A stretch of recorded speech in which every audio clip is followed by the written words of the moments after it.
welcome back to my channel. Today's video is just a little short. I'm going to give you a little glimpse. I'm going to be making a full what I eat in a day video on maintenance, but I made something for lunch that I'm dying to show you because it's so good, so macro friendly, so maintenance, okay?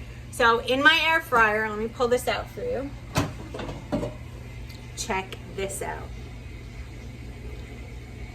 What is it? So in the air fryer, we have 2 cauliflower sandwich thins by Outer Isle. We have 1 can of Trader Joe's low sodium tuna that I rinsed and I mixed with a tablespoon of mayo. And then I topped it with the fat-free Borden cheese. There you go. That is lunch on maintenance. Nice and healthy, low carb, doing my thing. So stay tuned for Friday.